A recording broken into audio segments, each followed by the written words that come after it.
Thanks, guys, and thanks to TYT for allowing me to come on and discuss Night of Champions, a unique WWE pay-per-view where every single title is up for defense. I've got my notes right here, so let's jump right in. The very first belt that was put up was the Intercontinental title.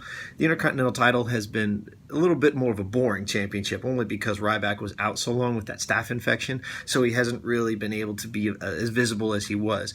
My prediction going into this match was that Kevin Owens was going to win the belt, only because he got kind of a screw job post the Cena era. He put up some really, really great matches. Probably two of the best matches I have seen all year were the first two that John Cena and Kevin Owens had together. And then after that, it kind of tapered off, and then the inevitable squash happened where Cena overcame Kevin Owens in favor of a bigger push. So we knew that WWE didn't want to completely throw him into a mid-card status, so they were going to give him something. And he can be a great IC champion. He's a great heel. He's great in the ring. He's great outside the ring. I think it's going to be a lot of fun watching him work.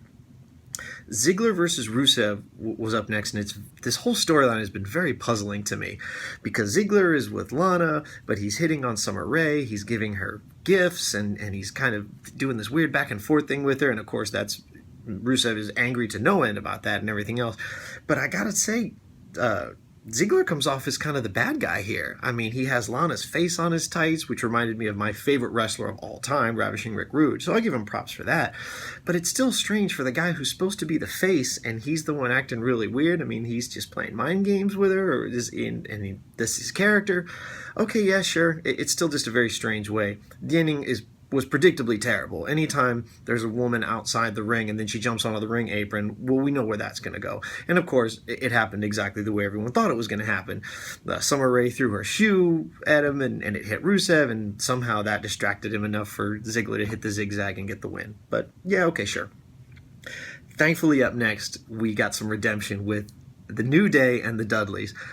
The WWE can do no wrong, fingers crossed, with the New Day. Everything they do is so good. Ever since they formed, they have just been doing things right, and they've turned themselves into not much more of a parody of themselves too. But now you see Xavier Woods coming out with a Rufio hairstyle, and he's been the trombone recently and stuff like that. It reminds me of Bill Alfonso in old ECW days, when he had his whistle, when he would come out with RVD and Sabu and people like that, and everyone just hated him, but they loved to hate him. So the WWE has really struck gold with the way that the New Day has evolved as a tag team. It also helps that all three of the men are really talented in the ring, so I'm really happy to see them work. I'm also happy that the Dudleys are back, because the Dudleys are one of the rare instances of WWE nostalgia that actually works for them, because they're not too old, they're not past their prime, they can actually still put some solid ring work in, and we saw that in this match. Ultimately, the New Day would be victorious and retain their titles, but I know I disagree with the fashion. I don't like the DQ rule. I think it's stupid, only because what incentive is there to even have a match? If I can just get disqualified and I technically lose, but I don't lose my title, then why would I even wrestle in the first place? Why wouldn't I just get myself disqualified immediately and save myself the 10 minutes? But you know what? I'm suspending reality for the sake of the story, so it is what it is. Maybe that's going to lead into the no disqualification match they'll have in the future, and it'll still be entertaining, because both tag teams have really solid work. Next, we come to the one of two, I guess, co-main events. Cena versus Rollins for the U.S. Championship. Had a feeling Cena was going to retain this one, only because WWE found a lot of success with the open challenge for the U.S. Championship, which I really, really enjoyed. It gave new wrestlers a chance to compete for a belt. Even though Cena was victorious almost every single time, that didn't matter. They got a chance to showcase their skills, and it was just something different. It was a lot of fun. So they put on a solid match. The king of CrossFit, Seth Rollins, deserves a lot of credit, because essentially what he had to do was an Iron Man match. He had to have this full match with Cena, then he had to carry the 56-year-old Sting through a whole nother match, which I'm not a fan of. Everybody was marking out for Sting, and oh, Sting's back, Sting's going to wrestle. And I'm over here raising my hand saying, he's 56 years old. He's more than half a century. He's not the same Sting that we remember from the 90s. It's just not the same guy. And if you actually watch the match, you'll see Sting really legitimately got hurt. There were a lot of reports post pay-per-view that the WWE is going to have to drastically change their plans for the future simply because of Sting's injury. So we'll see how that goes. But match before, Cena retains. Rollins tries to escape in typical heel fashion. Cena grabs him, throws him back into the ring for their next match. Has a match with Sting. He retains. Everybody's happy. We're all expecting Sheamus to come down to cash in his Money in the Bank on an exhausted Seth Rollins. And instead we get Kane, which was a little puzzling. And we don't get corporate Kane. We get Demon Kane, who chokeslams him, and then Sheamus is in, and he's around there. And we thought, oh, okay, so now he's going to cover him and win. And instead Kane chokeslams Sheamus. Again, it was very confusing because I thought, well, if you're Kane and you want revenge on Seth Rollins for what he did to you after Brock Lesnar broke your ankle, wouldn't you want him to lose his belt? Wouldn't that be the ultimate insult? And some people on Twitter were saying, no, it's because Demon Kane doesn't think, and he's methodical, and he's crazy. He's not. Like, well, that doesn't really play in. So you want me to believe he's dual personality? He's corporate Kane, and he's thinking and practical, and he's a financial analyst, and then when he's Demon Kane, he's crazy? Okay, you know what? Sure. But we'll talk about that in another video on the Raw Fallout. And so, ultimately, Seth Rollins retains his World Heavyweight Championship belt. He keeps it, and I love it because he's a great champion. He's a heel. He's a fantastic worker. So, I have no problem with that.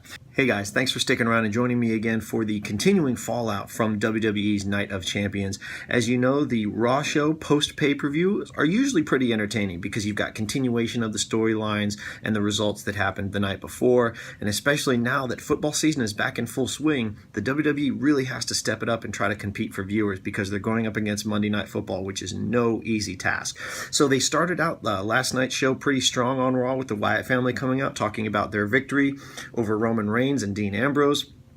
Roman Reigns didn't want to have any of it, so he came down, interrupts. Dean Ambrose comes down. Of course, a brawl breaks out, and a lot of people, I think, were expecting Chris Jericho maybe to show up because he was involved in them, and he really cost them the victory at Night of Champions. But instead, we get Randy Orton, whose appearance actually made more sense because he had more direct interaction recently with the Wyatt family.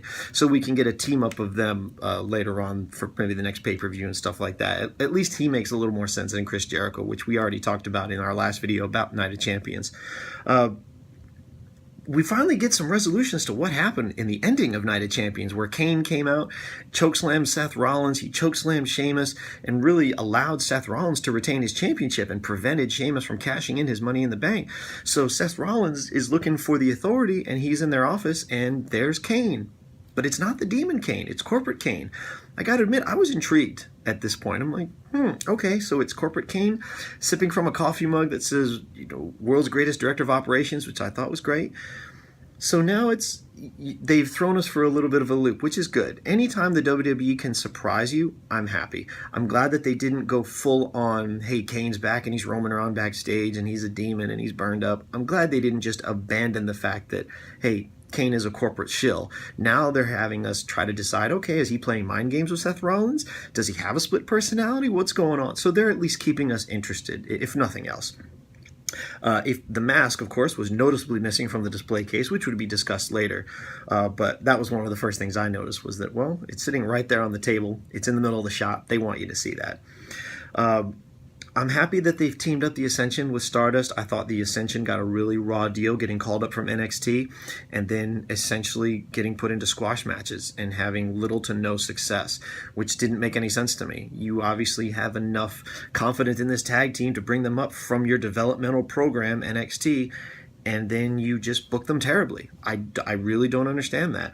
But you want to put them together with another really outlandish character like Stardust and create this kind of comic book-esque tag team. I'm great. I'm all about it. These guys do have talent. Connor and Victor are not bad wrestlers, so the Ascension's not a terrible tag team. They just suffer from terrible booking. We get a lot of promos for the next Hell in the Cell, which I'm not too excited about, only because, again, seeing an extremely old Undertaker wrestle in a match that he and Brock Lesnar already did, in 2002, and that's kind of the reason why they're bringing it back. It's October, WWE Network isn't doing well, Raw ratings are down because of Monday Night Football, and they're trying to get people excited, and they're hoping that a Hell in the Cell match is going to do that for the month of October.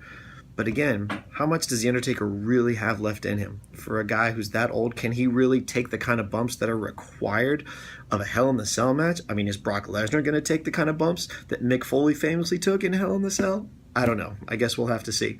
That's all for me. You can follow me on Twitter at Chief Joshiola, and I post up new articles every Friday at PWP Nation. That's ProWrestlingPowerhouse.com. Also, look, I love you, Anna Kasparian. That judge, look, we are meant to be more than 500 feet away from each other, so we can go ahead and drop those silly charges. Anyway, thanks, guys. Talk to you soon. Bye-bye.